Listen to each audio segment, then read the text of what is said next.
Many people are excited about socialism. They prefer it to capitalism. So it's time for There's a new book called The Case Against Socialism. You'd think you wouldn't have to write a book to make the case. That's what a lot of people respond. They say, well, Case Against Socialism, wasn't that decided? Senator Rand Paul wrote the book because for these people, the case obviously isn't decided. Don't they know socialism's track record? Hitler's socialism, Stalin's socialism, Mao's socialism. You would think people would have recognized by now. Paul's chapter titles highlight socialism's problems. It leads to corruption. It's a boot stamping on the human face forever.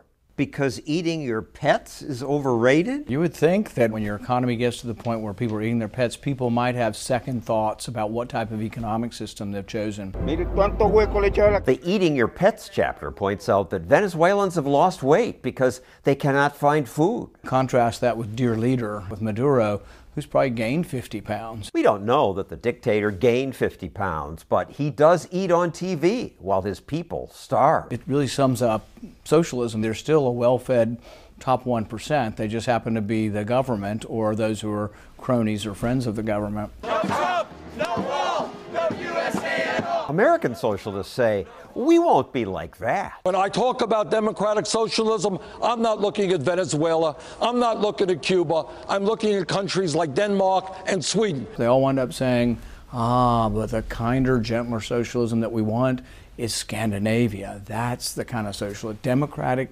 socialism in Scandinavia. So we do a big chunk of the book in there talking about Scandinavia. Paul's book is different from other politicians' books. Paul did actual research. It's not true that the Scandinavian countries are socialist. While Scandinavia tried socialist policies years ago, they then turned away from socialism. They privatized industries and repealed regulations. Denmark is far from a socialist planned economy. Denmark's prime minister even came to America and refuted the socialists' claims, pointing out Denmark is now a successful market economy with much freedom to pursue your dreams and live your life. In fact, when experts rank economic freedom, Scandinavian countries rank near the top. They have private property, private stock exchange. We learned that actually Bernie is too much of a socialist for Scandinavia. Scandinavia did keep some socialist policies, like government-run healthcare. The media say that brings huge benefits. It's why Swedes live longer. But this is the trick of statistics. You can say, oh, well, the Swedes live longer and they have socialized medicine. And yet, if you look hard at the statistics, it started way before socialized medicine. 60 years ago, Swedes already lived longer. If you have sauna, you live longer. Likewise, the socialist welfare state didn't reduce poverty. Scandinavia's culture did. For me, it's really, really important to work. Swedes tend to work hard. Paul tells a story about Nobel Prize-winning economist Milton Friedman. The Swedish economist comes up to him and he says, well, you know, in Sweden we have no poverty. And Friedman responds and he says, well, yeah, in America we have no poverty among Swedish Americans. Today, Swedes in America have a much higher standard of living than Swedes in Sweden. Danish Americans, too. Socialism simply does not create that magic world of prosperity plus equality that today's socialists suggest. But the biggest case against it is that it crushes freedom. Socialists get elected by promising fairness and equality. The only way you can enforce those things is you have to have an equality police or a fairness police, and ultimately they show up with truncheons. Tanks, tear gas, and riot police. Why does it always lead to a boot stamping on your face forever? If you want complete socialism, you have to take the property from people. Expropiese, expropiese. Here's Hugo Chavez doing that. Expropiese, señor alcalde, expropiese. The best kind of socialist leader ends up having to be ruthless because you can't be a kinder, gentler socialist leader and get the property. So many choices! By contrast, capitalism largely lets individuals make our own choices. It's a direct democracy every day. You vote either for Walmart or you vote for Target. You vote with your feet, with your wallet, and the people who succeed are the people who get the most votes, which are dollars. And as long as there's no coercion, it seems to me that that would be the most just way of distributing a nation's economy. At your service! It's good that Senator Paul's around to tell his fellow politicians the truth about socialism. It doesn't work. It's a recipe for disaster. Look what happens as we approach socialism around the world. It's a history of famine and genocide. Our white families are under attack. What do we do? Stalin, Hitler, Mao, Pol Pot, Castro, Chavez, Maduro. It doesn't work.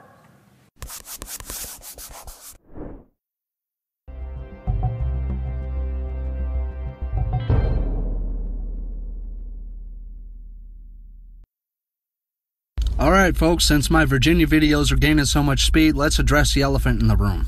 Red state scenario, and what does that mean exactly? A red state scenario is a study on what would happen if grassroots Republicans start to organize, mobilize, and effectively take down the United States government. Now, if you think this is something that is not a possibility, I hope you're right. I really do hope you're right, for everyone's sake. Simply because if this red state scenario actually comes to fruition, it won't be a war. It won't be a revolution.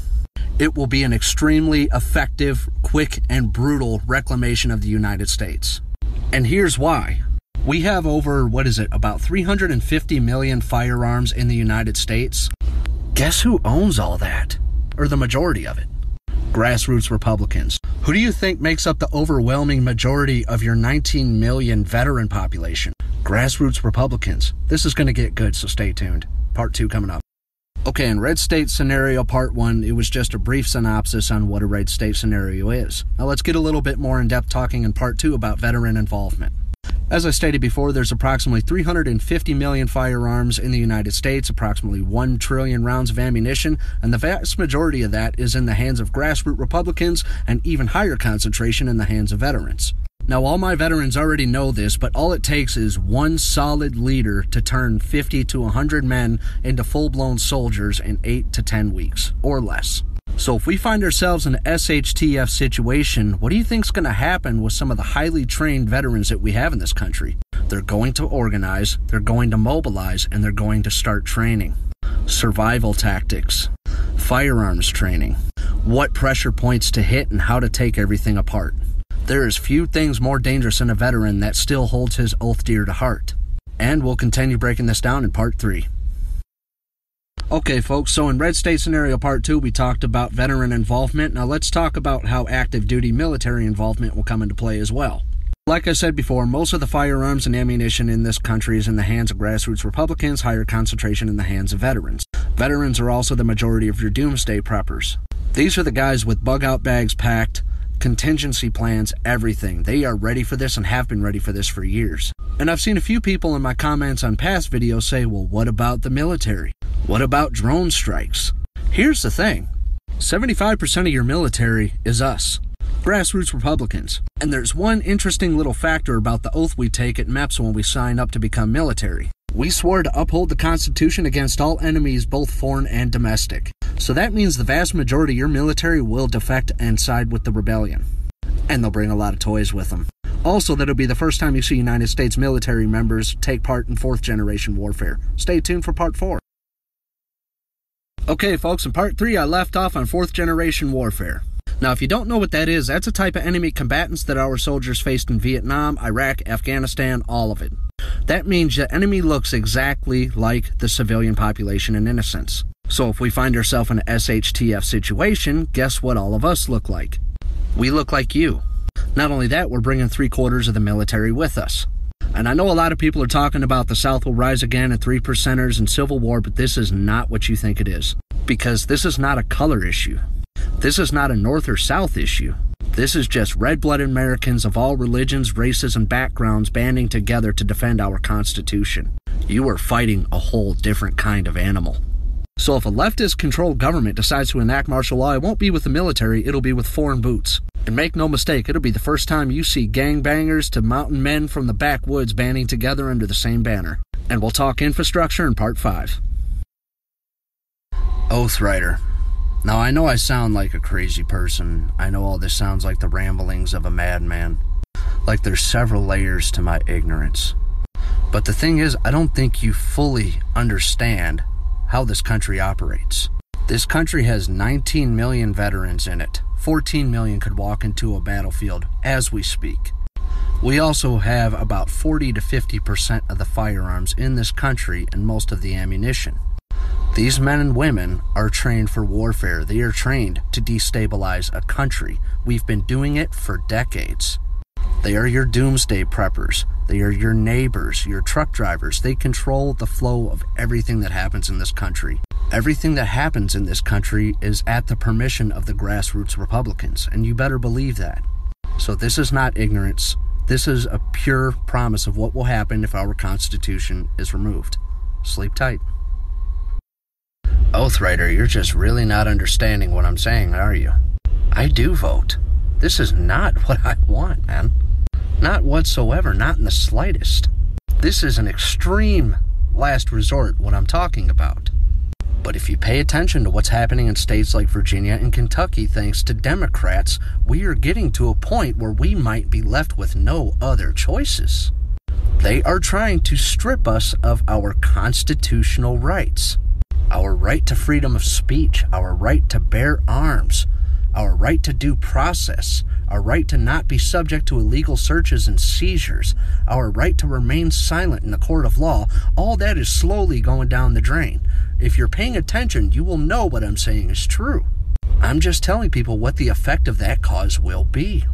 Every veteran and active duty military member took an oath to protect the country against that. I hope you understand. Like I said, we're going to talk about infrastructure, so let's start it off by talking about major cities and the Fabergé eggs that they really are. I don't think you Democrats and liberals and leftists understand just how truly fragile everything around you is. You've all become so comfortably numb that you don't even realize just how ensnared you are in that perpetual cycle of fear and consume and fear and consume.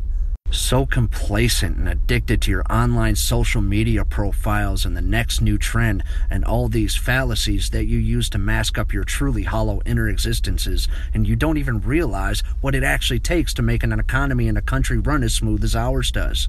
Every day you take for granted the rural farmers that grow your food and all the truck drivers traveling cross-country to bring your just-in-time deliveries and keep your conveniences and comforts alive. Just look back in recent history at any riots or natural disasters that happen in cities. Because when the deliveries stop coming and the lights go out, wait for part 6. Y'all remember all them people that told you not to worry about gun confiscation? Not to worry about gun bans, it won't happen? You know how they said that they would never pass laws that are unconstitutional and go against our Second Amendment? Well, guess what? It's happening. And you need to look no further than the state of Virginia and what's happening under the control of Michael Bloomberg's Everytown Gun Safety USA and Governor Northam and Democratic officials that have been elected recently. They're getting ready to vote in January on Senate Bill 16 and Senate Bill 64. Senate Bill 64 is going to make it a Class 6 felony to train anybody in paramilitary activity. That includes firearms or any type of hand-to-hand combat. That could potentially be used to disrupt or intimidate people. It's going to be a felony. That bill also covers you having your right to assemble with firearms on your person. That could be considered intimidation, which is also a felony. Are you guys awake yet? Are you paying attention? Stay tuned for part 2. So if you already saw part 1, we talked about Senate Bill 64. Senate Bill 64 seeks to ban the training and paramilitary activity which includes firearm or hand-to-hand combat that could be used for civil disobedience or intimidation. It also seeks to ban any gathering or parading of people with firearms on their person which can be deemed as intimidation. Moving on to Senate Bill 16. Senate Bill 16 wants to make it a felony to possess or sell any firearm that could be deemed an assault weapon. Their definition of an assault weapon means it has a telescoping or folding stock, muzzle brakes or threaded barrels that can accept silencers, fixed magazines with 7-round capacity or more, semi-automatic shotguns or revolver cylinder-based shotguns, pistols weighing more than 50 ounces, forward barrel grips. Look, let me make this simple for you. They're talking about semi-automatic firearms. They mean semi-automatics. Does that sound constitutional to you? Do you feel safe yet? Virginia Democrats are literally making the Second Amendment a felony. Stay tuned for part 3. So in parts 1 and 2, we ran down Senate Bill 64 and 16 just to give you an idea of what's going on with the Virginia Democrats. And because it's only a brief description, I highly suggest that you go to virginia.gov and really read through those bills and see exactly what these assholes are trying to do. Now, while everybody's focused on presidential elections and congressman elections and senator elections, the most important person you can vote for is your local county sheriff, and here's why. Out of 95 counties in Virginia, 75 of them have already declared themselves a Second Amendment sanctuary, thanks to the local county sheriffs. And that is beautiful. That's America right there for you folks. But here's where it gets scary. Governor Northam and his lackeys are threatening these sheriffs with National Guard action. That means martial law to enforce unconstitutional laws like gun confiscation, bans, red flag laws, and universal background checks that are held accountable by the sheriff's office. And they got Michael Bloomberg to thank. Stay tuned for part 4. Okay, if you've already seen parts 1 through 3, you know we already talked about Senate Bill 1664 and the effects it could potentially have on the state of Virginia. We've also talked about how Governor Northam and his lackeys are threatening National Guard interference if the local sheriffs do not uphold these new laws that are unconstitutional in nature. Another thing they're threatening to do is defund these counties that do not enforce these laws. I'm serious, are you guys paying attention? This is what our founding fathers fought the fucking British over. This is every American's worst fucking nightmare come true. Are you paying attention? Because you know what? I'm paying attention. Any man, woman, and child that believes in life, liberty, and the pursuit of happiness should be paying attention. And all this tyranny is being funded by Michael Bloomberg, your Democratic nominee for president. That man might get in office. Are your eyes open? 3%ers, are your eyes open?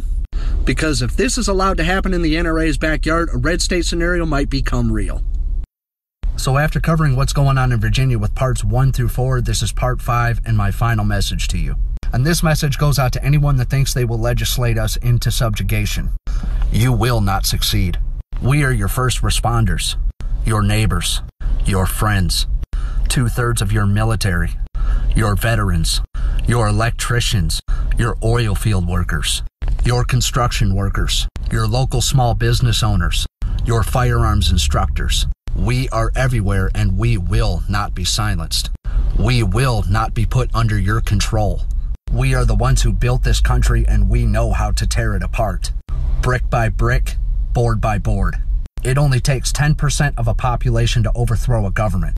We are over 30% and trained on how to tear apart an infrastructure and take down power grids. None of us want this. But if you continue to attack our Constitution, you will find out what the world's largest standing military looks like. So after covering what's going on in Virginia with parts 1 through 4, this is part 5 and my final message to you. And this message goes out to anyone that thinks they will legislate us into subjugation. You will not succeed. We are your first responders, your neighbors, your friends, 2/3 of your military, your veterans, your electricians, your oil field workers, your construction workers, your local small business owners, your firearms instructors. We are everywhere and we will not be silenced. We will not be put under your control. We are the ones who built this country and we know how to tear it apart. Brick by brick, board by board. It only takes 10% of a population to overthrow a government. We are over 30% and trained on how to tear apart an infrastructure and take down power grids. None of us want this. But if you continue to attack our Constitution, you will find out what the world's largest standing military looks like.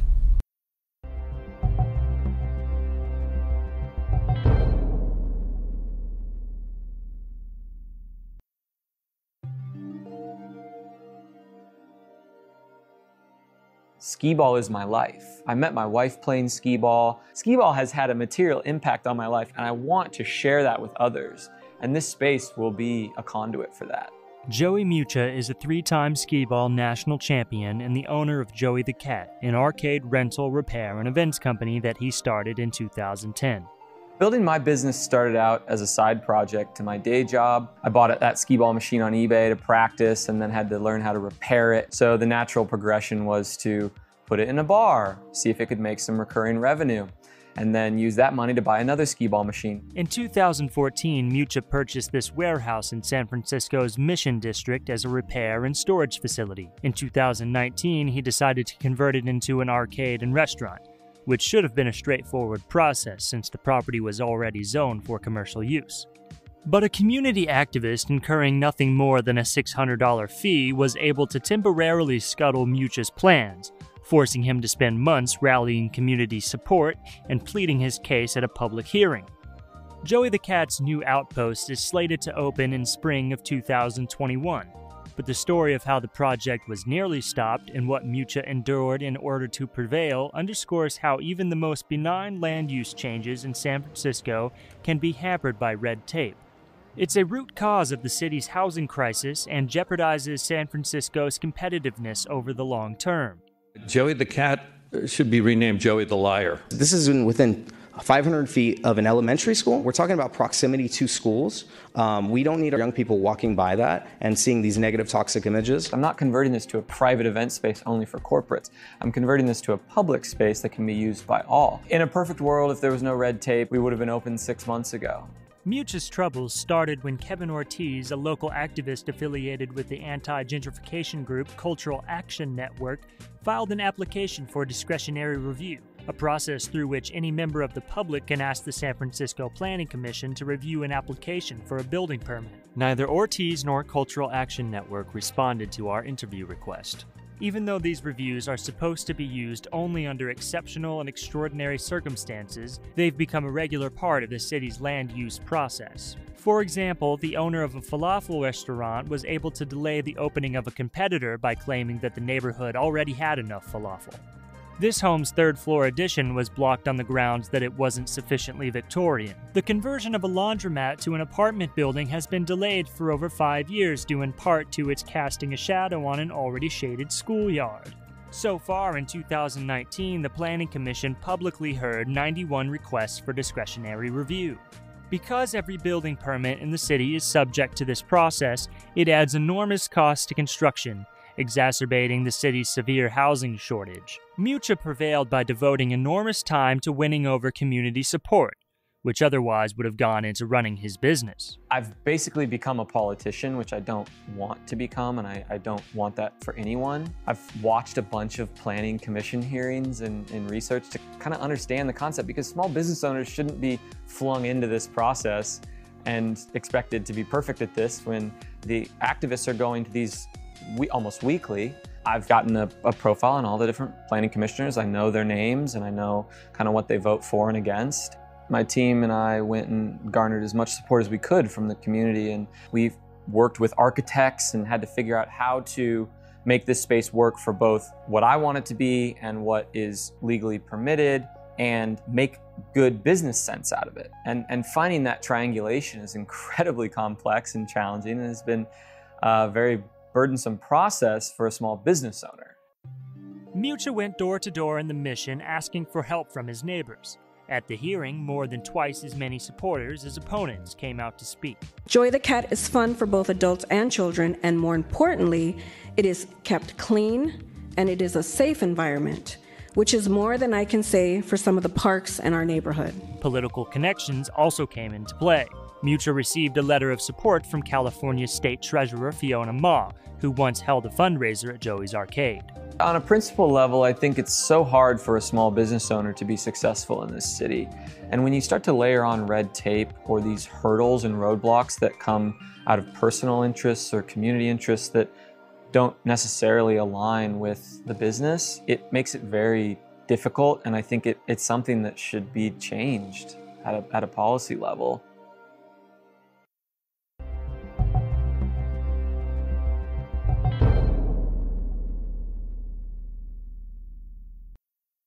For months now, a growing movement on social media is highlighting the thousands of people leaving the Democrat Party as leftist leaders continue to embrace more progressive ideologies. It's called the walkaway movement, and it could spell good news for Republicans this November. One America's Jack Posobiec sits down with their founder to learn more about the group. Take a look. Really excited to have you here. It's Brandon Strzok, the leader of the viral, it's gone worldwide, I want to say, movement, hashtag walkaway. Thanks so much for being here with One American News today. Thanks for having me. So tell me, what is walkaway? The Walkaway campaign it started as sort of a grassroots social media movement. It's people who are fed up with what's currently going on the left with the Democratic Party and the ideology of liberalism. You know, since the election of Donald Trump in particular, what we've really seen on the left is a lot of what started out as sort of pouting and sore feelings, which escalated into name calling, and now we're at the point of violence, people spitting in people's faces. committing acts of vandalism, and people are sick of it. And so what I'm really encouraging people to do is take a look at what's truly going on the left and walk away from the Democratic Party. Well, it's interesting because a lot of people point out that Trump himself is a former Democrat that switched parties because he said that the party left him. So is this something where people are going from liberalism to conservatism, or they're just kind of saying, I don't want to associate with that party anymore? See, that's a really good question, and I totally identify with what you just said, too, because I don't really feel like I've changed. I feel like the party changed, and I feel like they just embraced the more radical identity politics and political correctness. It got out of hand. It's gotten out of control. You know, my values haven't changed whatsoever, but I now consider myself a conservative, and in the month of May, I registered as a Republican. Wow. Never would have thought that would have happened, but here we are. I mean, and again, it's not even so much because I had this enormous radical shift within myself. It's that I feel like the Republican Party has changed and become more diverse and inclusive, while the left has become insane. So you've got millions of views on your Facebook videos. Your hashtag has been trending all over Twitter. I've seen, every time I turn around, someone's got a new video up, and people are doing this themselves now. But and you've got the shirt on here, Russian bot. Yeah. I saw these headlines starting to say that you guys were just a bunch of Russians that were doing this. What is that all about? Right, isn't that logical? Once again, the liberal media, which supports the Democratic Party machine, can't take responsibility for what they've become, and they can't. It's a really sad state of denial that they're in. Rather than acknowledging the truth that they have gone off the rails, that people don't want what they're selling anymore, they're going to try to just crush it and destroy it by saying it's not real, it's Russian propaganda, or, you know, I've also heard that we're paid actors. What is coming next? What do you have in the works for the walkaway movement? Well, there's some really exciting things coming up in terms of us growing the actual the walkaway campaign itself. But one of the things that I have coming up that I'm planning is a big nationwide walkaway march. This is something I want to do. We're looking at October coming up, leading up to the midterms. And, you know, I actually kind of want to thank the liberal media for giving me this idea, because if it wasn't for them constantly trying to, you know, do whatever they could to crush walkaway by calling us Russian bots, crisis actors, it gave me this idea to say, okay, well, if you're going to constantly put out this narrative that we're not real and this is not real, let us just show you who we are. Brandon, I appreciate so much what you're doing. I wish you good luck. Thank you. Let me know, keep me in touch, because One American News is going to stay informed and cover everything you guys do. And you're going to be there. I'll be there. All right. Thanks, man. Thank you. Want to see more videos like this? Click on the link below and subscribe to One American News on YouTube. And call your cable provider and kindly demand that One American News is added to your lineup. Call and subscribe today.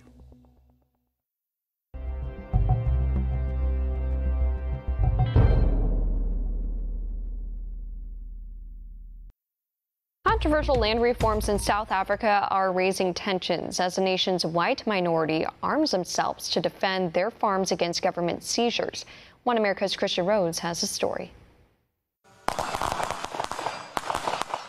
White South Africans are arming themselves to defend their properties in the wake of the land reform advanced by the black majority government of African National Congress, or ANC. This comes amidst a tidal wave of farm murders aimed against white landowners in the Rainbow Nation, and Afrikaners claim the government's inaction on violent crime and the planned expropriations fall in line with the ANC's far-left policies of white genocide. When you leave home, you can feel the animosity.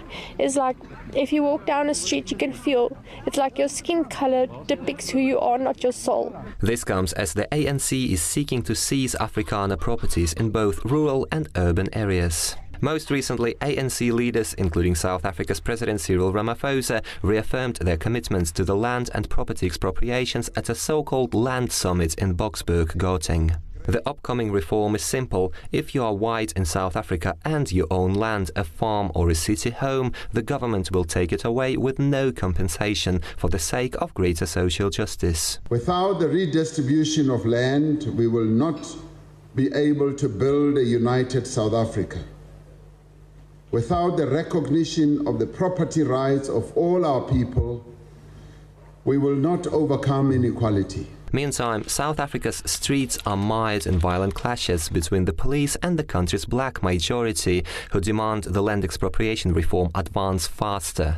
Left-wing radicals claim European settlers stole their land hundreds of years ago, despite back in the 17th century South Africa was a sparsely populated desert, whilst the Rainbow Nation's black majority formed as a result of mass migration from tropical Africa in the late 19th century. The main thing is the place is very populated. The families live in worse conditions, you know, they sleep in the kitchens, and they sleep in the toilets. The Afrikaner resistance movement says the ANC land reform would destroy the fundamental basis of South Africa's market economy, whilst also erasing the remnants of democracy in the once prosperous country. The ANC has claimed the lion's share of land in South Africa is owned by the white minority, but Afrikaner civil rights organization AfriForum has recently released new information on the matter.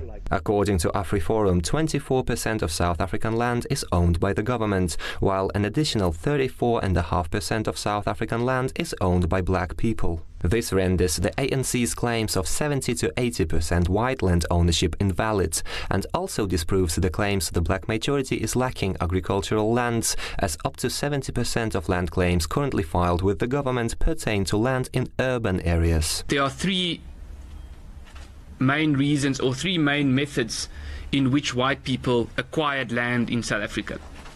The first was that there were in fact empty pieces of land in South Africa, and this is not supposed to be a controversial fact. The second was negotiations and treaties, and this is also not supposed to be a controversial fact. And the third way, which is the most controversial, is the way the acquiring land by way of conquest. And that is something that has happened. It was also common practice among black tribes in South Africa at the time. This partially explains the ANC's most recent efforts to include urban land in the expropriations bill. Meantime, international investors point out the ANC's land reform could undermine South Africa's fragile economy, as according to a land bank study, more than 90% of farms redistributed since the fall of apartheid in 1994 failed and turned into squatter camps or subsistence farms. Investors also say a political attack on property rights would deal a massive blow to South Africa's investment appeal. Certainly the sector does not support the idea of wholesale land expropriation without compensation. I think the whole land reform process to date has failed. It's quite hard to push at exactly which piece of that has failed. We don't yet have a proper record of the overall ownership of land in our country, which is obviously the place that we have to start. Rampant economic mismanagement and mass migration are challenging an ever-increasing number of people to leave their country or die fighting against the regimes of corruption, legal thievery and political repression. This process, unfortunately, is becoming universal and has reached far beyond South Africa, including countries such as Sweden, France and Russia. Either we stay here or we immigrate. That's the only two options we are left with. So you think your choices, are to leave the country or perhaps literally to stay and fight? Yes. Kill or be killed? Yes. The looming escalation of violence in South Africa is bringing the Rainbow Nation closer to a full-scale civil war over the nation's economic demise of the past 20 years, which has been racialized and politicized by the far-left ANC leadership. This, however, doesn't mean the farm murders and attempts to dispossess Afrikaners of their property will remain unanswered, as the number of Afrikaner commando training camps is growing exponentially in the face of the ANC tyranny. You can't leave this place, really. Sorry. Christian Rose, One American News. We can use your help. Call your cable provider and kindly demand that One American News is added to your lineup. Call today.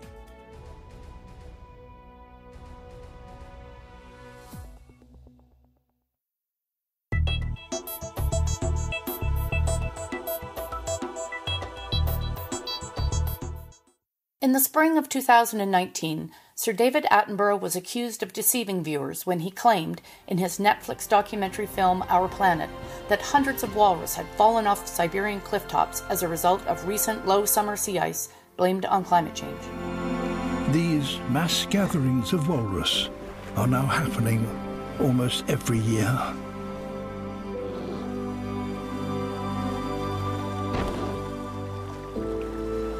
So the lives of walruses, like those of polar bears and seals, are changing. All are living at the frontier of climate change, and all are suffering as a consequence. However, evidence from the scientific literature showed that this was not a new phenomenon. For more than 100 years, walrus have taken to land during the ice-free season. There is also evidence from the 1990s that walrus naturally fall from cliff tops even without the menacing threat of polar bears, aircraft, or drones. It is a sight both disturbing and puzzling.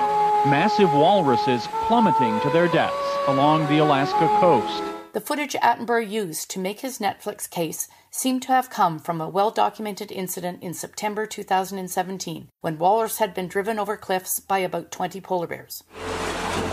It's just so heartbreaking. However, both Netflix director Sophie Lanphier and cameraman Jamie McPherson insisted there were no polar bears in the vicinity at the time they shot their film footage. They're exhausted because they're having to swim 100 miles now to get to food, and then coming back here because it's the only place to sleep. They used to sleep on the ice, dive down, eat the food, sleep on the ice. Easy. Back in April 2019, it seemed unlikely that polar bears were not involved. Now it's abundantly clear that they were. Footage of the events on the Arctic coast of Siberia for the Netflix production was shared with the BBC and used in Attenborough's new TV series, 7 Worlds, 1 Planet. The bears have got up here too. The BBC installment shows that falling walruses had been driven off cliff tops by polar bears, but this action was not included in the Netflix film. Just the polar bear's presence is enough to spook the walrus.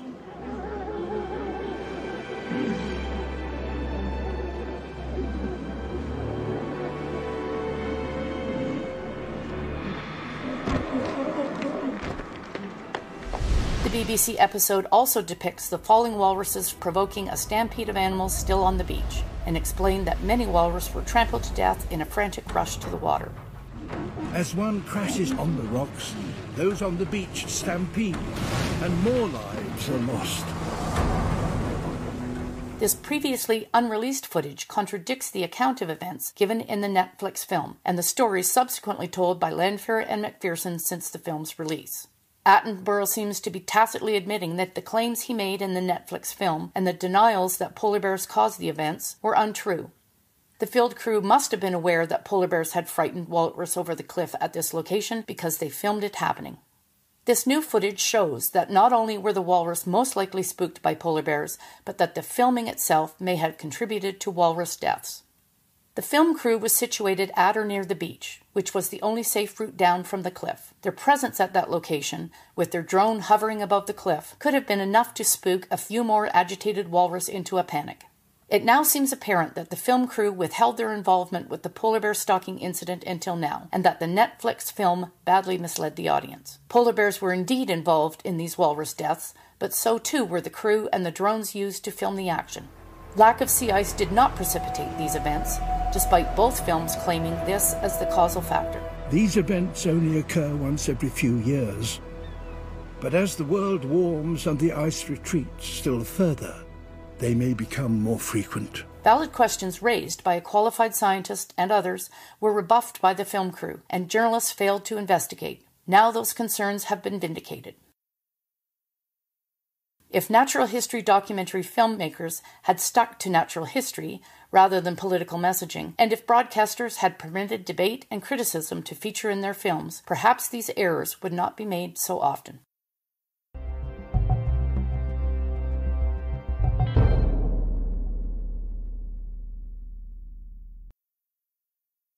Ladies and gentlemen, John Mulaney! My wife and I have a French bulldog. Her name is Petunia. She's a little French bulldog. She's great. She's got a little flat face. She likes to walk, but she can't walk far because she can't breathe well by design. So we push her around New York in a stroller. That's absolutely true. And this next story is also absolutely true. My wife was pushing our bulldog, Petunia, in a stroller down 7th Avenue South a few months ago. She's pushing her down 7th Avenue. My wife gets to 7th Avenue and Leroy Street. At 7th Avenue and Leroy Street, a car pulls up. Out of the car steps Woody Allen and Soon-Yi Previn. My wife stares at Woody and Soon-Yi. Woody and Soon-Yi stare at a woman pushing a bulldog in a stroller. The four of them stare at each other. And then they all kind of nod, as if to say, none of this is right. And then they went their separate ways.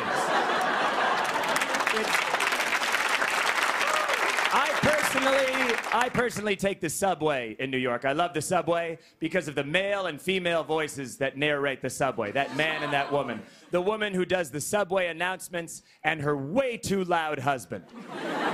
You know, the woman who's like, the next stop is Christopher Street. Stand clear of the closing doors, please.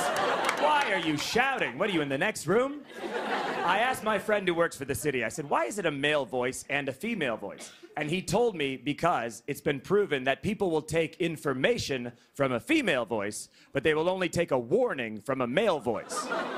Now, that's its own American gender nightmare that we don't have time to get into. But I have to say, I trust that woman more. I like how she says the subway stops, because she always says them like they're a little secret. She's always like, the next stop is Chambers Street. Assaulting an MTA worker. I wasn't gonna do that. They warn you about that now. There's also signs in the back of taxi cabs that say, murdering a taxi driver will get you 25 years in prison. Oh, okay. I guess I won't do it. That doesn't happen in any other industry. It's not like at restaurants, they're like, your server Michael will be right over. Oh, by the way, killing a waiter in the state of New York is a Class A felony. I'll get you some bread. There's so many police car sirens in New York, but there's a new type of siren. It's been around the past 2-3 years. You probably heard it. It's a new siren, it's a little faster, and it also has a fun and funky beat. And I think that cops like to use their siren more because they know it sounds fun and they know it sounds funky. You've heard the new siren. It's like...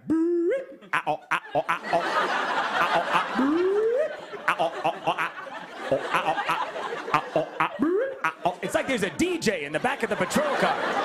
It sounds like two sirens talking to each other. Like... It's so fast. Sirens used to be so slow and beautiful.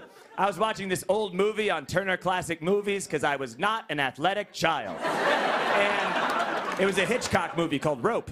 And in the end of Rope, there's a gunshot, bang. And then you hear this old-fashioned siren. And it was so slow and beautiful, it was like...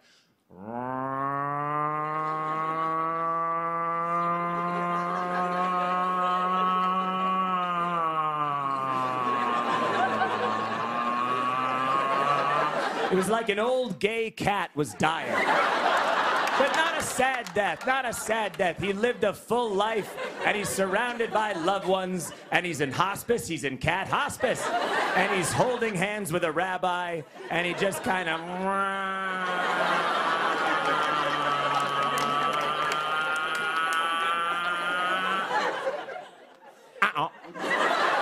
We've got a great show for you tonight.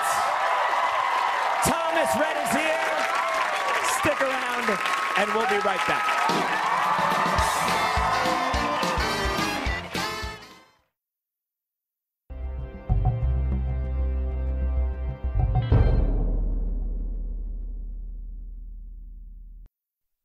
So you want your safe space. The last thing you want is somebody invading your campus. You should always feel like you're right. Freedom is not an abstraction. It affects our happiness and our ability to flourish. It is very seldom that liberty of any kind is lost all at once. It's always lost bit by bit. We have protection of freedom of speech. If we said only things that other people liked, we'd have no reason to protect it. Notice that when Jefferson looks for a source of our rights, can only find one, and that's the Creator. We are a country that respects religious liberty. That key value has been enshrined in our founding documents. We are created equal in the eyes of God, the core principle of democracy. To believe that Islam is a religion of peace is to believe that Muslims throughout history have misunderstood their own religion. Life is the most fundamental right. None of the other rights that are listed in the Bill of Rights actually exist without first the right to life. Free markets fundamentally run on service, not to make everyone's outcomes equal. We are diverse people with diverse skills and diverse talents. Femininity is one of the graces of our world, one of the things that makes life worth living. Feminism has sucked all the joy out of that. They've attacked manliness itself. They've attacked the virtues. Virtue comes from vir, it means man. To pretend that a man is a woman, if he believes he is a woman, nobody should be mistreated. But that's not the same thing as requiring that people say objectively untrue.